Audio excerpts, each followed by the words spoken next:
Hey everybody, today we're going to compare two very similar shoes. These are both split toe derbies, not to be confused with split toe bluchers.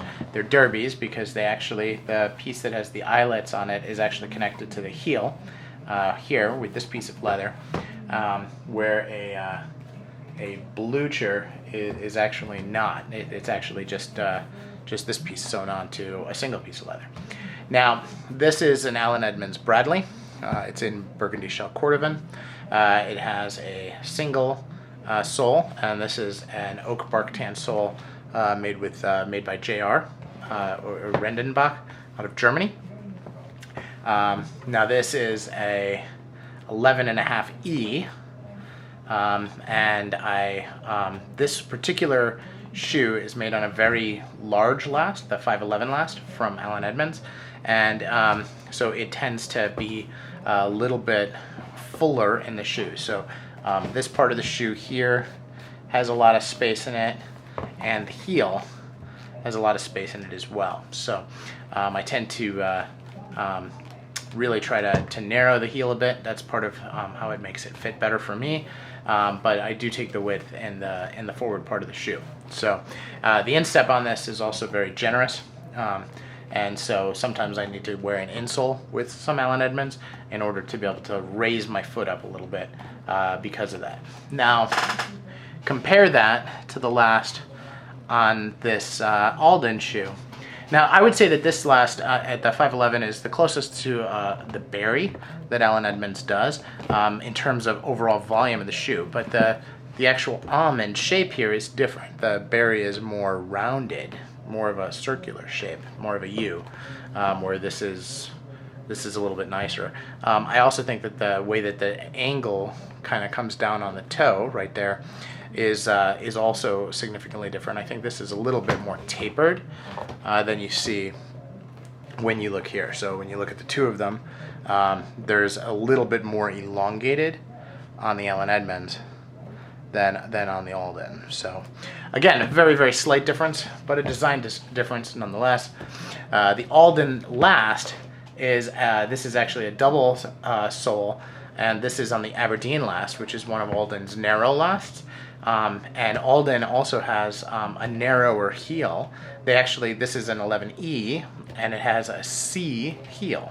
So just to have the comfort a little bit better, that's one of the differences that Alden does, is they make it so that you have a little bit more, a little bit more contour, as you're wearing the shoe. That's one of the reasons I think people are such big fans of Alden, is they find the fit to be just that much better than other brands. And likewise, a lot of people feel the same way about Allen Edmonds. You can see that there's some finishing on the sole work here.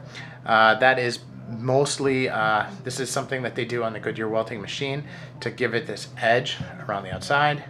There's no fudging along the welt, so they didn't do finishing there, although the stitches along here are quite nice. If you look at the stitches on the Allen Edmonds, well, they're difficult to see because they're kind of buried. As I look here, though, they're pretty nice. As a matter of fact, for Allen Edmonds, these are also quite close together, quite dense. They did a good job with this pair of shoes. As you look at the rest of the shoe, you have this significant darkness here on the Alden. It's more of an eggplant color. They put a little acrylic layer on here, which makes this a little bit harder to lighten up. Allen Edmonds claims that they don't do that, but you treat them both with a really light alcohol bath, and you can usually get that acrylic off. And they've both lightened significantly in the sun since I've had them. From a overall standpoint, you'll see the soles. There's a narrower waist on the Allen Edmonds. It is also a tapered heel, where the Alden is a straight heel. But if you look at the rest of the shoe, it's very similar. This is an Alden sole, which are, in my opinion, not as good as the JR soles at Allen Edmonds, but that's a matter of opinion, and I haven't had them long enough in order to wear through a pair of soles, so I can't really say that with certainty. The rest of it, you'll see The heel caps, this is 2 different pieces of leather, and it's got the seam in the back. With Alden, they use a single piece of leather, and then instead of having a single seam at the bottom, they cut out this little box, which is it's kind of a signature mark, I guess I would say. I think it looks a little dorky, personally, but that's just my opinion. If you look at the heel stack, you know, the heel stacks are pretty thick. Alden supposedly uses a full leather heel stack. The heel stacks on the Allen Edmonds, I'm told, are particle board, so that may be true. I don't know for sure because, again, I haven't taken them apart, but that's what I hear from a number of cobblers who do take them apart, and so I tend to believe that. You look at the rest of the shoes, the overall stitching, the pattern is all very similar. The big difference is that this is a narrower shoe and has that tapered heel. And has double sole, so it looks a little bit chunkier. And this is a bigger, more voluminous shoe with a single sole. And, you know, so when it comes to wearing them, you know, I'm going to say that there's not that big a difference. They both fit my foot pretty well, so I'm pretty happy with them. Now, Alden has this contrast stitch, which is very beautiful, has a very different look than the Allen Edmonds. The Allen Edmonds has a stitch that's the same color as the shoe.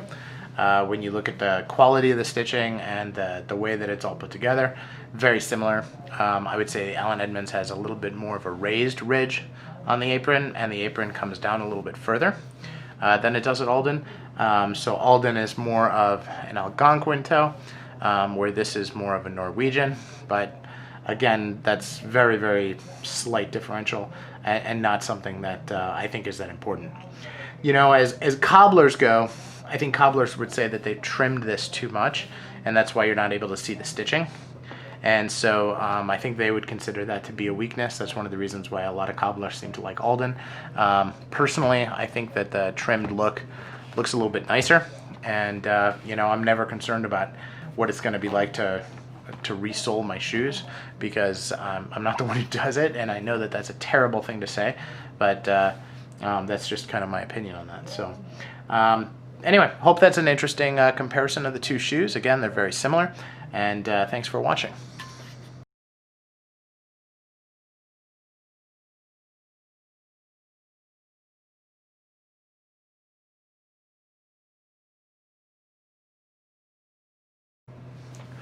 Welcome back, and welcome to another shoe battle with a couple of split toes.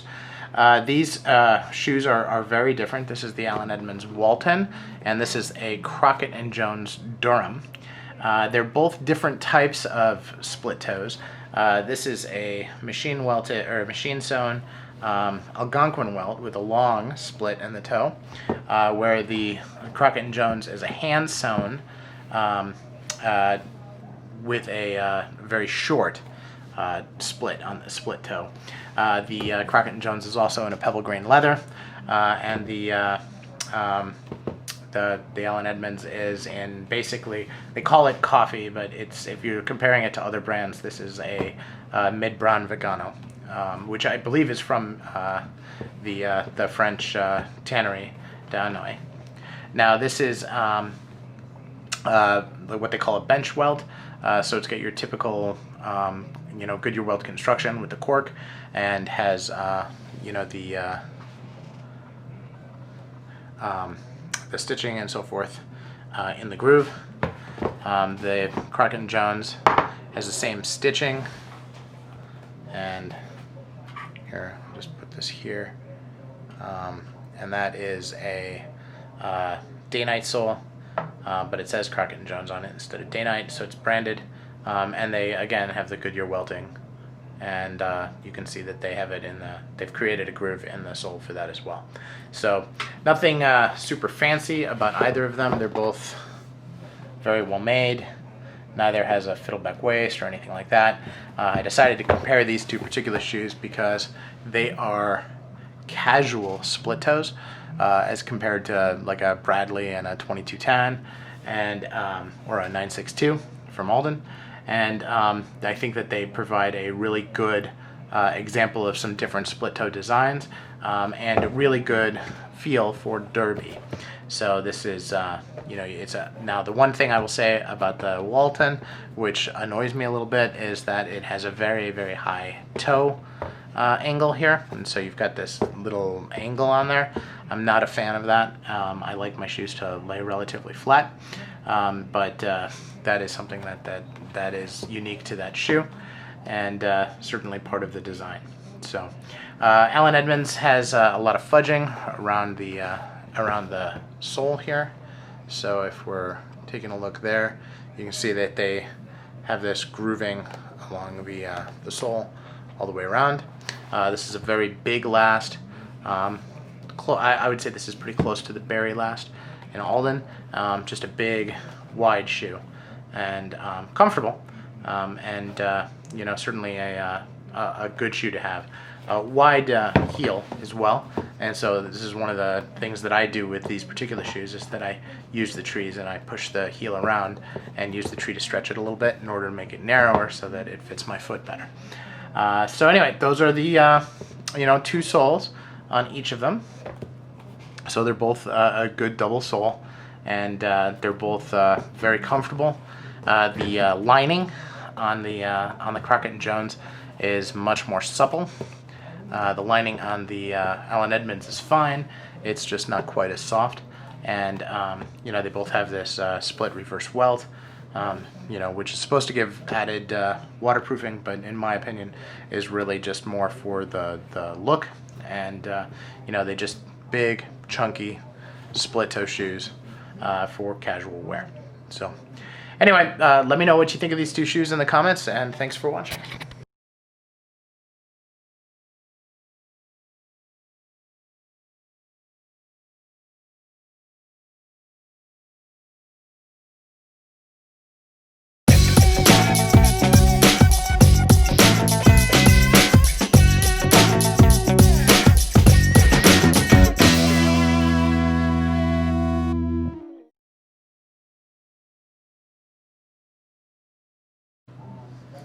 Welcome back, and now we're going to talk a little bit about Suede split toes. And again, I have 4 different kinds of split toes here, and I think it's interesting to talk a little bit about them and how they differ. This is a Carlos Santos, and this has a hand-sewn split toe, but it has this roping. If you take a look here, I'll try to get in close enough.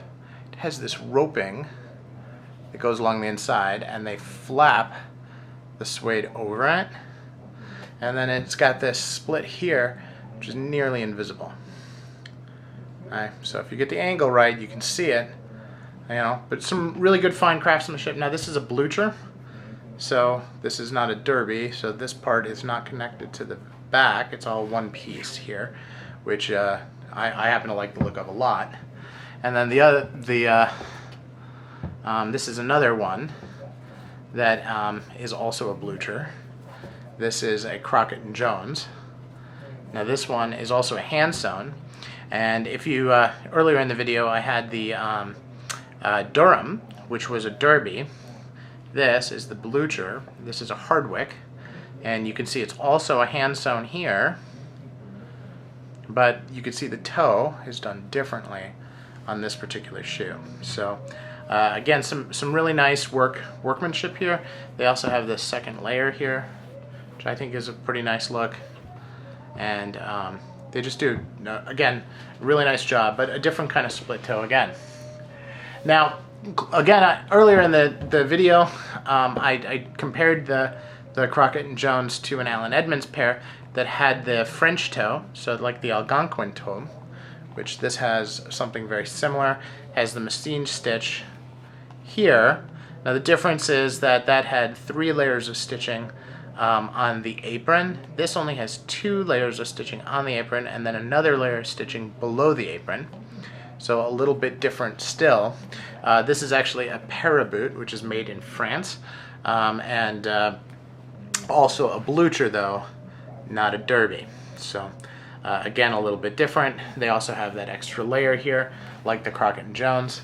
Again, a different style. And then here, this is going to be similar to when I looked at the Aldens and the Allen Edmonds Bradley in shell cordovan. That's going to be very similar to this style. This is a Carmina, and it has that little roped area where it's raised, where they do the split toe, and they do the sewing around that, and that's both on the toe and on the apron. Now this is a derby, so you can see this piece of leather here, which is what the eyelets are attached to, and then has a heel cap as well, which is a little different. If you look at the heels, this has nothing here. It has a seam on the inside of the heel, which is kind of different. That's a paraboot thing. The Crockett and Jones has no heel cap at all. Well, it has a patch. Okay, and then you have your Carlos Santos has a traditional heel cap, a single piece of leather with a seam in the back. So again, small differences in design, but when you add up all the differences, you can see why I elected to have all 4 of these in my wardrobe. They're all very different shoes. Now let's talk a little bit about soles. This has what they call a city sole from Crockett and Jones. Really good traction. Really solid waist. It's not narrow, but it's not super thick. It does have a nice tapered heel, and really solid construction on that. The paraboot has this just gargantuan rubber heel. This is also the quietest shoe that I have, so my wife loves this shoe the best because when I'm walking around the house, she can't hear me, and everything else sounds like leather soles. So that's something that to take into account.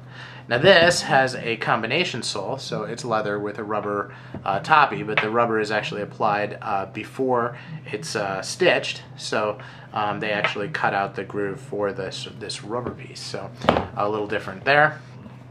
And then this is your traditional day-night sole on the Carlos Santos.